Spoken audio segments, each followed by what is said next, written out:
इयत्ता 8वी धडा क्रमांक 2 युरोप आणि भारत. आणि या धड्यामध्ये आजचं लेक्चर म्हणजेच इंग्रजांनी भारतीय सत्ताधीशांकडून भारत कसा मिळवला या संदर्भात आजचं लेक्चर होणार आहे. तेव्हा या लेक्चर मध्ये तुम्हा सर्वांचं अगदी मनपूर्वक स्वागत. पण पाहूयात, एक आकडा आला की सुरुवात करूयात, म्हणजे रेकॉर्डिंग स्टार्ट होईल.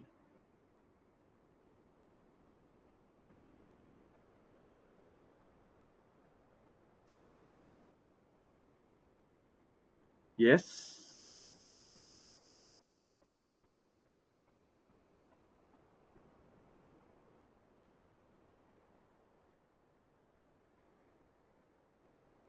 ओके.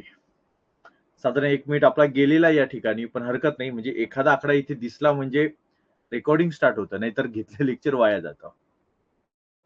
तो चलो, मी प्रेझेंटेशन स्टार्ट करतोय. इंग्रजांनी भारतीयांकडून कशा पद्धतीने आपला देश काबीज केला त्यावर आजचं लेक्चर आपलं असणार आहे. या आधीच्या लेक्चरमध्ये आपण म्हणजे इंग्रजांनी बाकीच्या सत्ताधीशांना, युरोपीय सत्ताधीशांना म्हणजेच पोर्तुगाल, फ्रेंच, डच, डॅनिश यांना कसं बाजूला सरकवलं ते आपण पाहिलेलं होतं. सुरुवात करूयात आपण आजच्या लेक्चरला.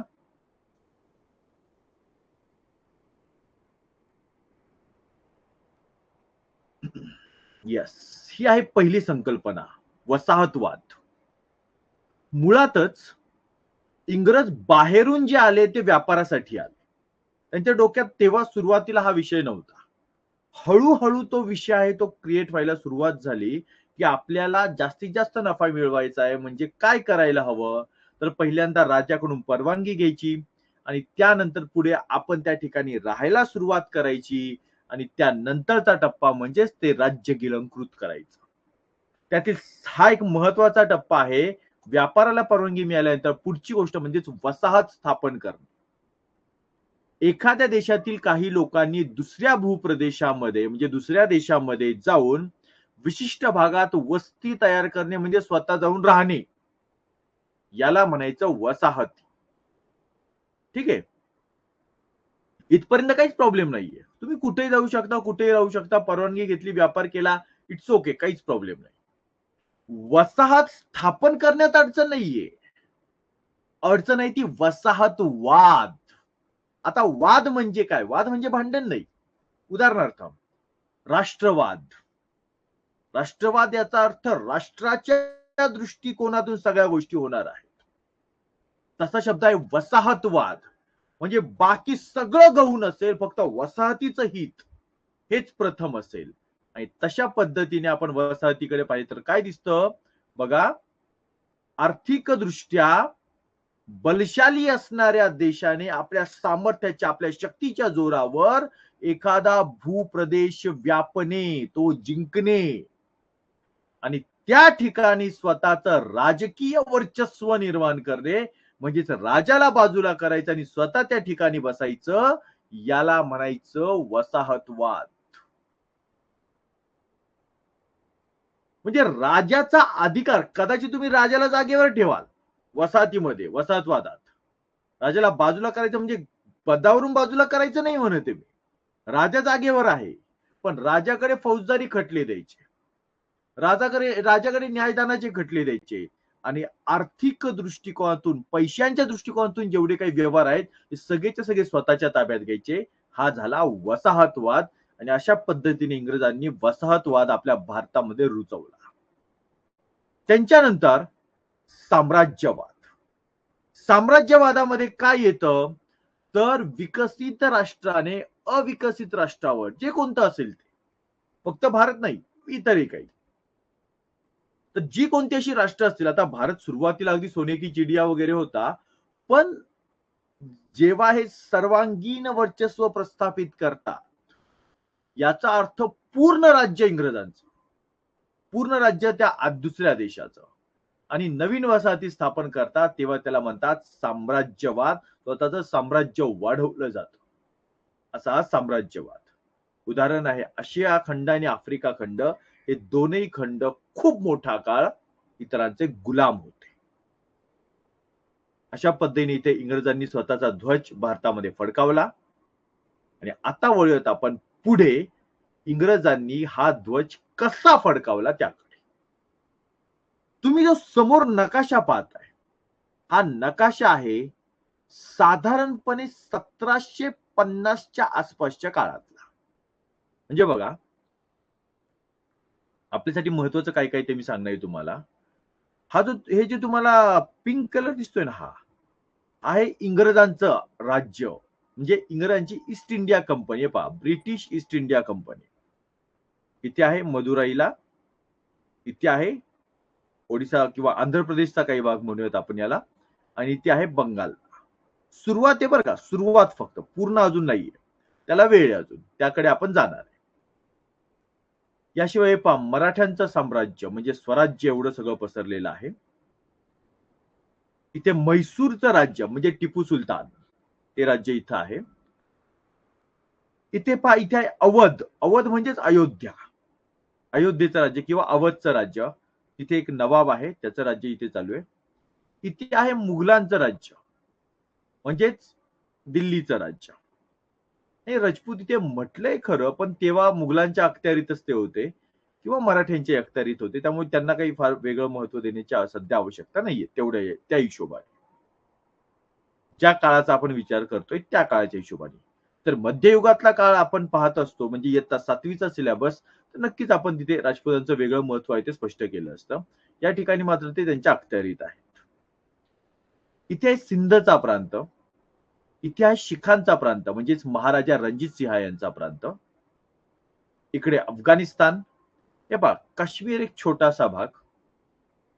अशा पद्धतीने साधारणपणे हा भारत तुम्हाला दिसतोय. एक बघा चालबार या नावाचं इथे या ठिकाणी एक राज्य आहे. इकडे आसाम आहे आणि इकडे बर्मा म्हणजेच म्यानमार त्या बाजूला आपण वळूयात. या ठिकाणी आपल्याला दिसून येत. आता एवढ्या भागाशी आपल्याला संबंध सध्या प्रस्थापित म्हणजे पाहायचं आपल्या एवढ्या भागाचा काय संबंध येतो. हे जे सगळं राज्य होतं या राज्यामध्ये सुरुवात झाली ती प्लासीला. प्लासीला पहिली लढाई झाली ब्रिटिशांची. झालं काय आधी समजून घ्या. आपण आधीच्या लेक्चरमध्ये पाहिलेलं आहे की ब्रिटिश कशा रीतीने 1600 साली भारतामध्ये आले पण ते किनाऱ्यावरच राहिले. नंतर जसं जसं मुघलांनी त्यांना स्थान दिलंच नाही. म्हणजे अकबर, जहांगीर, शहाजहान आणि औरंगजेब हे चारही मातब्बर बादशाह होते की ज्यांनी इंग्रजांना किनाऱ्यावरच थांबवलं. औरंगजेबाच्या काळामध्ये स्वराज्याचा उदय झाला आणि त्यानंतर पुढे सगळे छत्रपती, छत्रपती शिवाजी महाराज, छत्रपती संभाजी महाराज, छत्रपती राजाराम महाराज, महाराणी ताराबाई, शाहू महाराज, ह्या सगळ्यांच्या कालावधीत सुद्धा इंग्रज बिचारे किनाऱ्याकडेच, म्हणजे ताराबाईंपर्यंत आपण म्हणूयात. नंतर काय झालं तर नंतरच्या काळामध्ये जसे मुघल सत्ता कमी व्हायला लागली तेव्हा त्या कालावधीमध्ये 1712 मध्ये आपण पाहिलेलं आहे मागच्या लेक्चरला, फर्रुख सियरने अधिकार दिला की तुम्ही या बंगालच्या भागामध्ये इथं स्वतःची वसाहत स्थापन करा, त्या ठिकाणी स्वतःला तटबंदी उभारा म्हणजे तुमचा किल्ला तयार करा, त्या ठिकाणी स्वतःचे स्वतंत्र कॉइन काढा म्हणजे तुमची नाणी काढा आणि तुम्ही स्वतंत्रपणे कारभार त्या भागात करू शकता.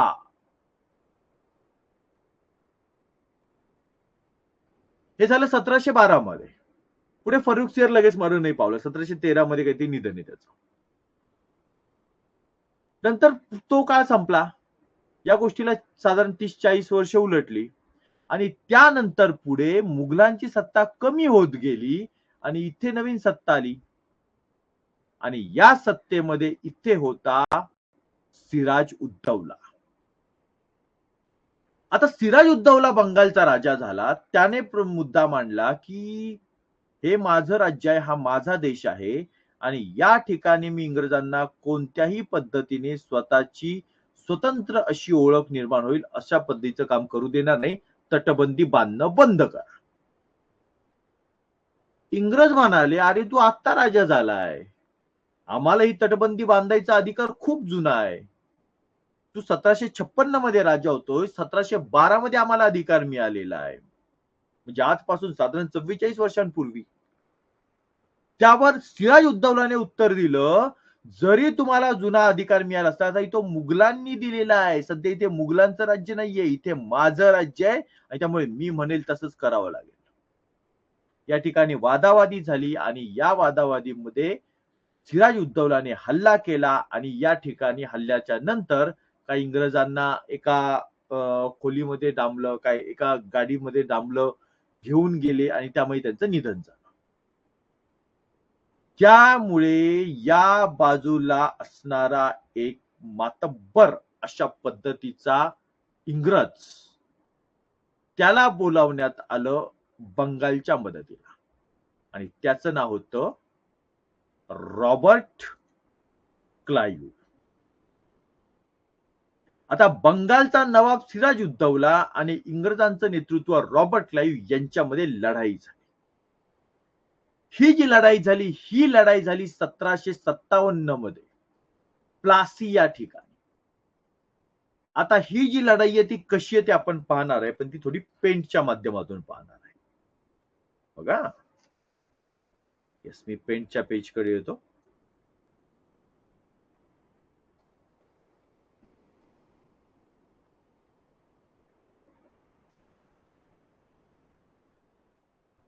हा आहे सिराज उद्दौला.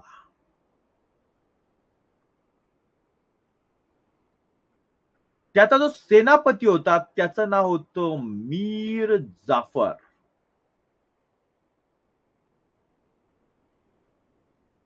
आणि सेनापतीच्या हाताखाली एक फौज होती, मोठी फौज त्याच्या हाताखाली होती.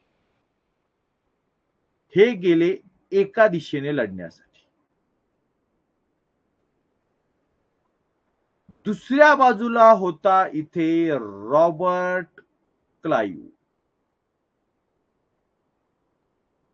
आणि त्याचं स्वतःचं काही सैन्य होतं. हा गेला लढण्यासाठी. हे जे रणांगण आहे याचं नाव आहे प्लासी. आता सिराज उद्दौलाने सांगितलं आक्रमण, पण मीर जाफरने आपल्या सैन्याला आदेशच दिला नाही. का नाही दिला आदेश? त्याचं कारण असं होतं की रॉबर्ट क्लाइव्हने आधीच मीर जाफरची भेट घेतली, त्याला भरपूर मोठ्या प्रमाणात लाच दिली, पैसे दिले आणि सांगितलं की सिराज उद्दौलाला पदावरून बाजूला कर, पुढचा बादशाह, दुसरा बादशाह जो आहे तो मी तुला करतो. त्यामुळे सिराज उद्दौलाच्या नेतृत्वाखाली सैन्यच पुढे आलं नाही आणि रॉबर्ट क्लाइव्हचा विजय जो आहे तो समोरासमोर दिसायला लागला. आता वळूयात पुन्हा एकदा आपण आपल्या पीपीटी कडे. सिराज उद्दौलाचा हा जो विजय होता समोर दिसायला सुरुवात झाली आणि त्या ठिकाणी सिराज उद्दौला सोबत असणारं सैन्य तुटून पडलं.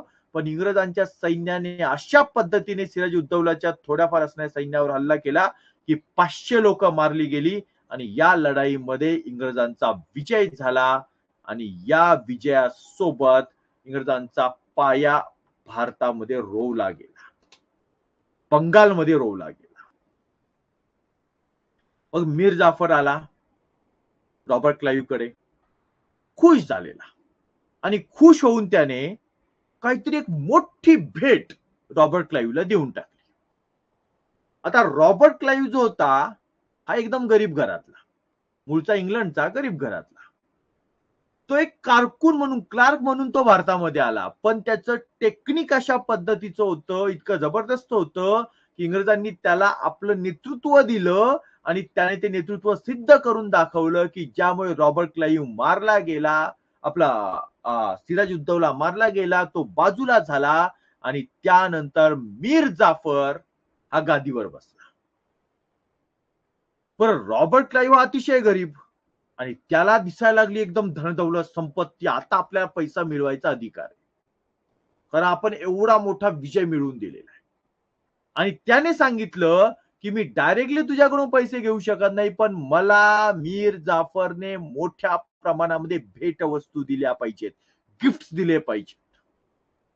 सोनं नाणं चांदी अडका पैसा धनदौलत हिरे मोती मानके सगळं सगळं मागायला सुरुवात केली आणि भेट म्हणून द्यायचं. जसं हे सुरुवात झाली या गोष्टीची, तसा मीर जाफरला लक्षात यायला लागलं, अरे राजा झालो खरा, पदावर बसलो खरं, बादशाह झालो मी, पण मला अधिकारच नाहीये काही, मी यांचीच गुलामी करतोय. आणि त्यामुळे मीर जाफरने त्याला विरोध करायला सुरुवात केली आणि मग रॉबर्ट क्लाइव्ह यांनी मीर जाफरला बाजूला काढण्यासाठी मीर जाफरचा जावई मीर कासिम याला पुढे बोलावलं आणि मीर कासिमला समोर बोलावून त्यांनी मीर जाफरला बाजूला केलं आणि मीर कासिमला गादीवर बसवलं. मीर कासिम पण खुश आणि मग मीर कासिमने परत एकदा अशी धनदौलत संपत्ती द्यायला सुरुवात केली. पण मीर कासिमला लक्षात आलं आपल्याला डोई जड होतंय, रॉबर्ट क्लाइव्हच्या मागण्या मान्य होईनात, मागण्या संपेनात. शेवटी क्लाइव्हने असं सांगितलं की एकतर तुला सगळी धनदौलत पैसा देत राहिला पाहिजे, नाहीतर इतिहास माहितीच आहे. इतिहास काय, सिराज उद्दौलाने विरोध केला, तो बाजूला झाला. मीर जाफरने विरोध केला, तो बाजूला होईल. आता तिसरा बादशाह मीर कासिम विरोध करतोय. त्यामुळे रॉबर्ट क्लाइव्हने ही गोष्ट सांगितली आणि त्यानंतर पुढे काय घडतंय ते बघा. मीर कासिमने ठरवलं नाही, इंग्रजांचा बंदोबस्त केलाच पाहिजे, पण आता एकट्या बंगालचं काम नाही, तेवढी ताकद आपल्यामध्ये एकट्यामध्ये नाहीये. आणि त्यामुळे त्याने केलं काय, तर ब्रिटिशांच्या विरोधामध्ये त्याने स्वतः, त्यानंतर अवधचा बादशाह आणि मुघल बादशाह या तिघांना एकत्र आणलं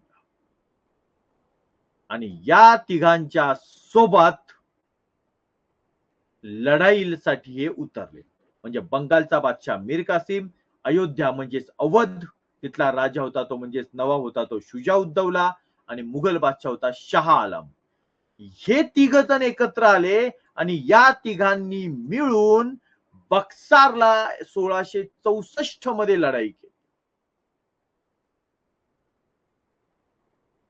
64 मध्ये लढाई केली, 1764 मध्ये लढाई केली आणि या लढाईमध्ये बंगाल, अयोध्या आणि मुघल या तिघांची एकत्रित असणारी जी फौज होती, त्या फौजेला एकट्या इंग्रजांनी हरवलं आणि अशा पद्धतीने उत्तर भारतामध्ये स्वतःचं स्थान अभेद्य पद्धतीने निर्माण केलं.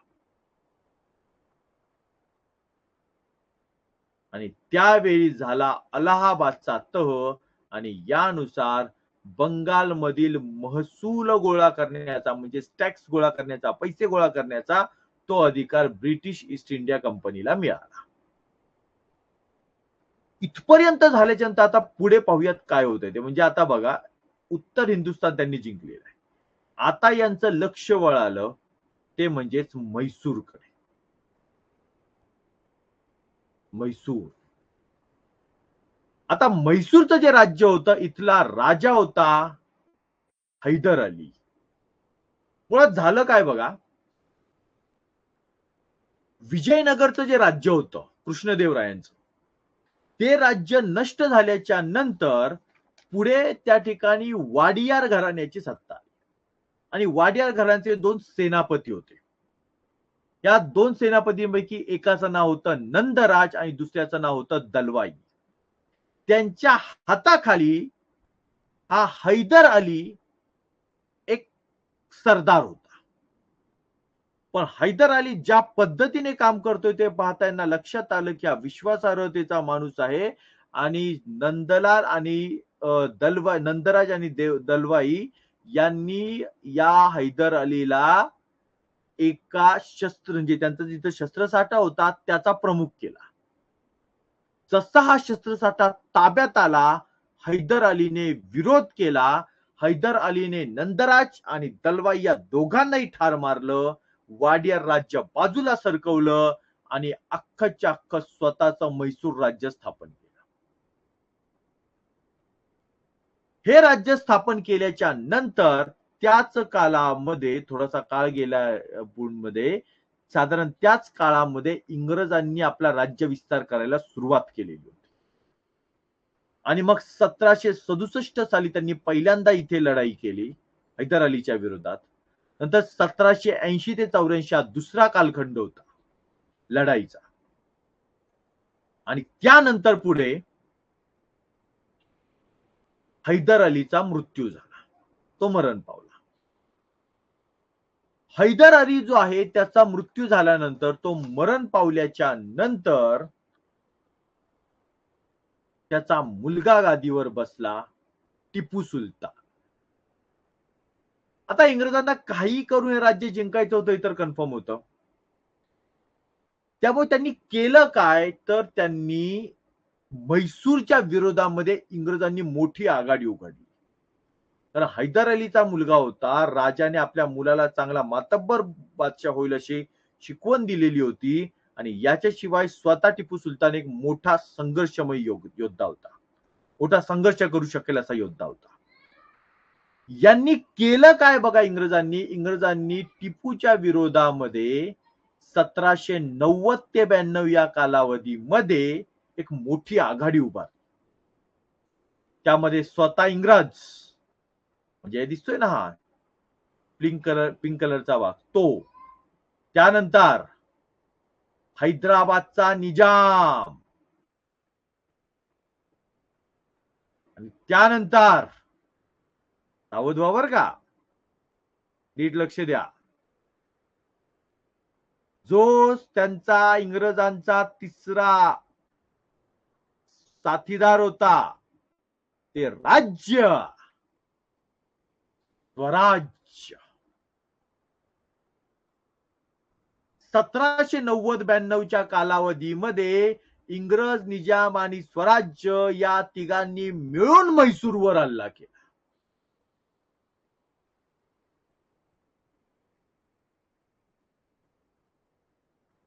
टिपू सुलतानचा या ठिकाणी पराभव झाला. त्याला संपत्ती द्यावी लागली, त्याला किल्ले त्याच्याकडचे द्यावे लागले, त्याला राज्य द्यावं लागलं.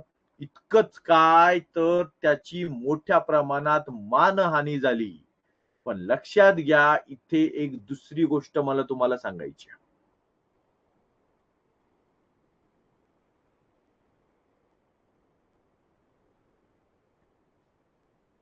हा जो सगळा कालावधी आहे, या कालावधीमध्ये पेशव्यांनी किंवा मराठ्यांनी, म्हणजे स्वराज्याचे सैन्य होतं, ते माघारी जात असताना, परतीच्या वाटेवर असताना मध्ये जो शृंगेरी मठ येतो, त्या मठामध्ये, त्या मंदिरामध्ये तिथे लढाई झाली आणि त्या ठिकाणी तो मठ उद्ध्वस्त झाला. आणि हाच तो टिपू सुलतान, ज्याने, लक्षात घ्या मी काय सांगतोय ते, स्वराज्य, मूळ राज्यकर्ते हिंदू, शत्रूच्या राज्यामध्ये असणार हा जो मठाचा विषय, शृंगेरी मठाचा, तो त्यांच्याकडून उद्ध्वस्त झालेला आहे. इथला राजा मुस्लिम आहे, इस्लाम धर्मीय आहे, टिपू सुलतान, आणि त्याने तो जो भाग आहे तो भाग पुनर्वसित केला. मला हे सांगायचंय, इतिहासामध्ये धर्माच्या नावावर, जातीच्या नावावर, वंशाच्या नावावर, पंथाच्या नावावर, संप्रदायाच्या आधारावर अशा पद्धतीच्या लढायांचं प्रमाण अगदी नगण्य आहे. किंवा तो दुसरा, तिसरा, चौथा, पाचवा असा पद्धतीची प्रायोरिटी त्याला देता येईल. सगळ्यात पहिली प्रायोरिटी होती, आणि ती म्हणजे जमीन आणि पैसा. या दोन प्रायोरिटीवरती सगळ्या लढाया चालत होत्या. नाही तर इथेच बघा, इंग्रज ख्रिश्चन धर्मीय, निजाम इस्लाम धर्मीय, स्वराज्य हिंदू धर्मीय, हे तिघ एकत्र आलेले आहेत. हिंदू, मुस्लिम, ख्रिश्चन, अमर अकबर अँथोनी, हे तिघ एकत्र आलेले आहेत. कोणाच्या विरोधात? टिपू सुलतान या मुस्लिम शासकाच्या विरोधात. आणि यांनी हल्ला केलेला आहे, लक्षात घ्या. शेवटी या लढाईमध्ये मोठ्या प्रमाणात पराभव झाला टिपूचा, पण टिपू सुलतान मागे वळला नाही. 92च्या नंतर पुढे सगळ्या तहामध्ये त्यांना अनेक अटी आहेत त्या पार पाडाव्या लागल्या, पण त्याच्यानंतर टिपूने जबरदस्त डोकं चालवलं. टिपूकडे मुळातच एक महत्वाची गोष्ट होती आणि ती गोष्ट ही होती त्याची तलवार, त्याची किंवा त्याच्या सैन्याची तलवार. अशी पट्ट्यासारखी लवलव करणारी अशा पद्धतीची तलवार, पण धारदार इतकी की सपकन घाव पडला की सटासट दोन तुकडे पडते. अशा पद्धतीची तलवार त्याच्याकडे होती, अशा पद्धतीची सैन्याकडे तलवार होती. पुढच्या काळामध्ये इंग्रजांनी ते सगळं तंत्रज्ञान शोधून काढण्यासाठी मोठ्या प्रमाणामध्ये प्रयत्न केले, की कोणत्या धातूपासून अशा प्रकारच्या तलवारी केल्या जातात. वजनाने हलक्या, सपकन घाव घालून दोन तुकडे पाडण्याची ताकद. अशा प्रकारच्या तलवारी.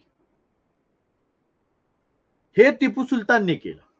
दुसरी गोष्ट, टिपू सुलतानने त्याच्या सैन्यामध्ये पहिल्यांदा क्षेपणास्त्र म्हणजे ज्याला आज आपण रॉकेट म्हणतो, त्याचा वापर शत्रूसाठी केला, म्हणजे इंग्रजांच्या विरोधामध्ये केला. तिसरी अजून एक महत्वाची गोष्ट तुम्हाला सांगायची आणि ती म्हणजेच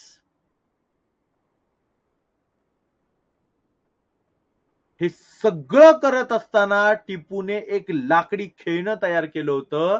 टिपूच्या ध्वजावरती झेप घेणाऱ्या वाघाचं चित्र होतं. तसा एक वाघ त्या लाकडी खेळण्यामध्ये आहे.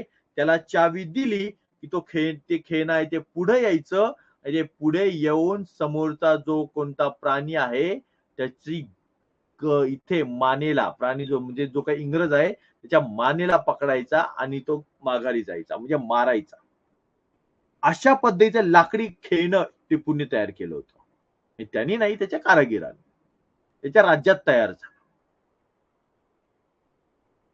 तर अशा प्रकारचा टिपू, या टिपूने इंग्रजांकडून होणाऱ्या युद्धामुळे, बघा काय सांगतो मी, इंग्रजांनी बंगाल जिंकला होता, अवध जिंकला होता, मुघल जिंकलेले होते.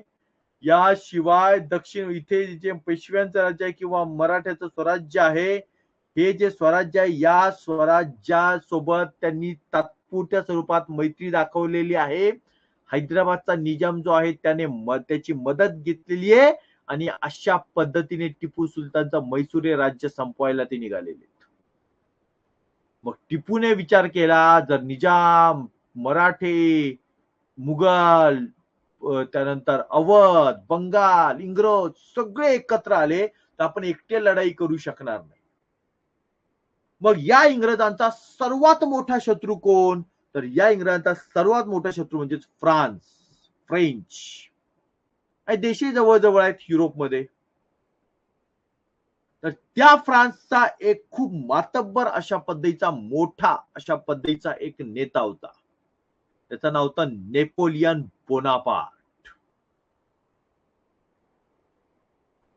हा जो नेपोलियन बोनापार्ट आहे हा आयुष्यात लढाई हरला नव्हता, कुठलीच नाही.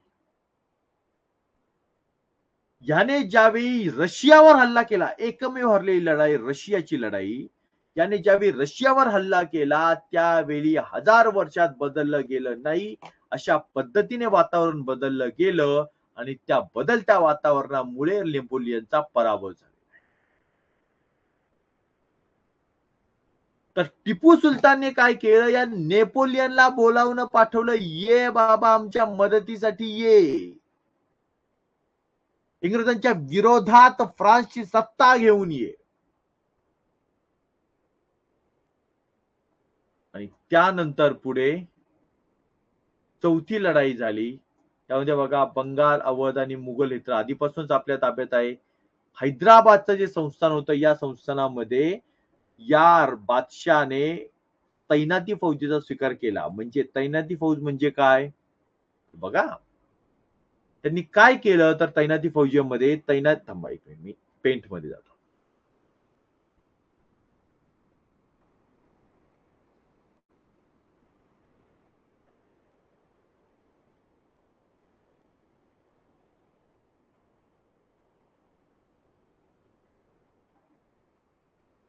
एक मिनिट.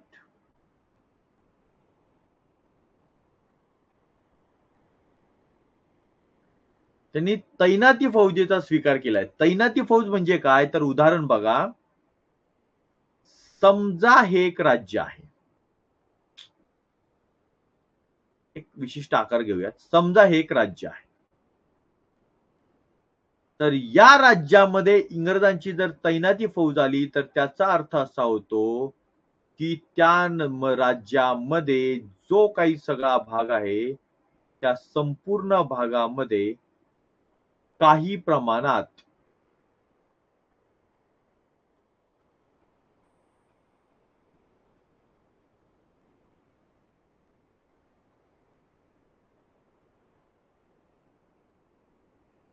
या संपूर्ण भागामध्ये एक मिनिट सगळ्यात सोपं काम आपण करूया. कुठे गेला हा विषयच नाही, टेन्शन नाही.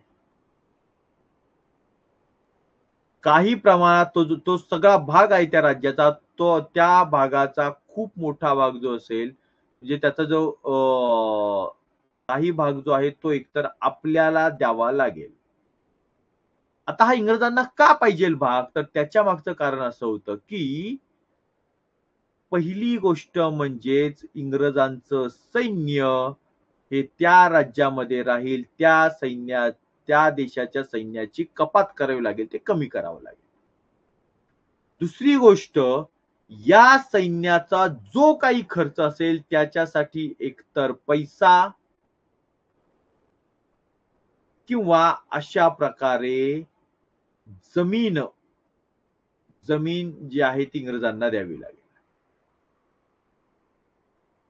तिसरी गोष्ट आणि ती म्हणजेच राजाला परराष्ट्र व्यवहार करताना इतर राष्ट्रांच्या सोबत उभं राहत असताना किंवा त्या ठिकाणचं काम करत असताना परराष्ट्र व्यवहार करत असताना हा जो होता या राजाला इंग्रज अधिकाऱ्याच्या माध्यमातूनच हा परराष्ट्र व्यवहार करता येणं शक्य होतं. आणि त्याशिवाय तुम्हाला जर का दोन राजांचा थांबा एक मिनिट मी थोडा बॅक येतो. येस, हे जे दोन राजे आहेत यांच्यामध्ये समजा भेटायचं असेल, मैत्रीचे संबंध प्रस्थापित करायचे असतील तर मध्ये आधी इंग्रज होते, इंग्रजांच्या माध्यमातून तो सगळा संदेश दिला जाणार होता. आणि अजून एक गोष्ट सांगताना ती म्हणजेच यांनी हे ठरवलेलं होतं की आमचा एक प्रतिनिधी म्हणजेच आमचा एक प्रमुख, हा जो प्रतिनिधी आहे, हा जो प्रमुख आहे तो प्रमुख त्या राज्यामध्ये राहील. त्यामुळे बघा यातले हे जे मुद्दे आहेत, प्रतिनिधी असल्यामुळे दरबारामध्ये इथून पुढे कुठल्याही पद्धतीने इंग्रजांच्या विरोधातली कुठलीही कारवाई होणार नाही. दरबाराशिवाय काही करायचं म्हटलं तर पैसा आणि सैन्य इंग्रजांकडे होतं. दुसऱ्या देशासोबत जाऊन लढायचं किंवा त्यांची मदत घ्यायची म्हटलं तरी शक्य नव्हतं. आणि दोन राजांच्या संपर्काच्या मध्ये इथे उभे होते इंग्रज. आता हे जे काही सगळं चाललेलं आहे त्याचा परिणाम कसा होतोय ते पहा.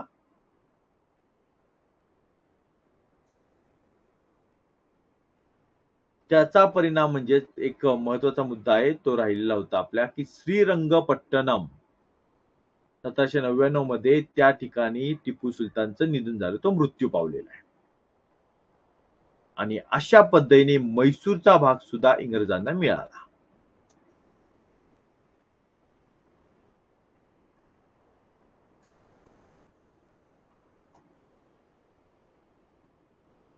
आणि त्यानंतर पुढे ते वळाले सिंध प्रांताकडे. सिंध प्रांत म्हणजे असा प्रांत की जिथून शत्रू सैन्य आतमध्ये हल्ला करू शकेल तो भाग त्यांनी जिंकला, तो भाग गिळंकृत केला. आता इथे तुम्हाला फक्त शीख आणि मराठाच एवढंच दिसतंय. ठीक आहे, ऑलरेडी 7:40 झालेत. मला वाटतं 30 मिनिटं होऊन गेली असतील. कारण शिखांचा जो भाग आहे तो आवराआवरीचा किंवा उरकाउरकीचा निश्चितच नाहीये. त्यासाठी थोडा वेळ आपण दिलाच पाहिजे.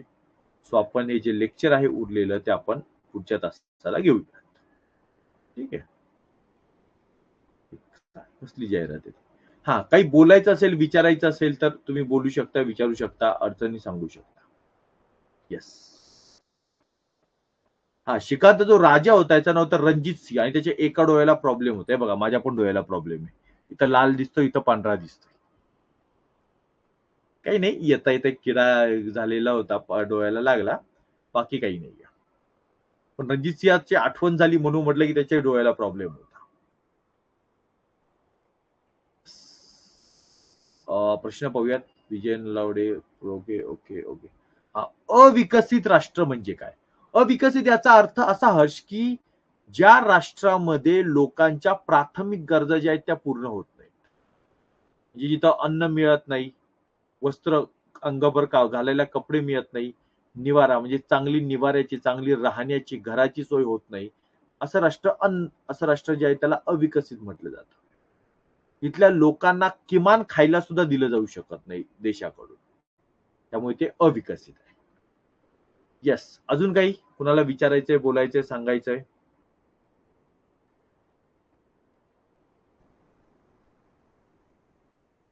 ठीक आहे.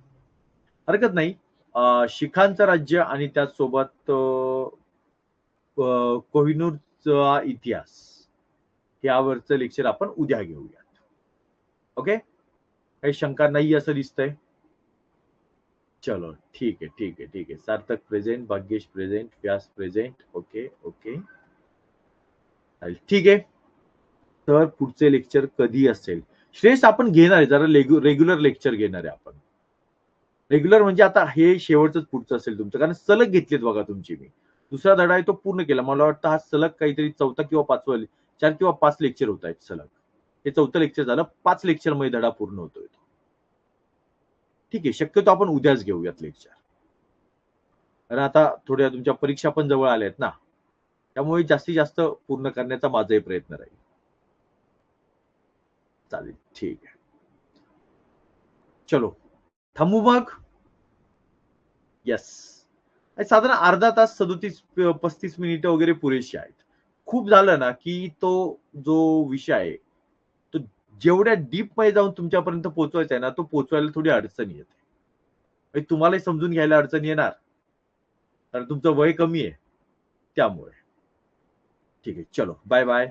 बाय व्यास. बाय सगळ्यांना बाय. येस. थांबवतोय मी.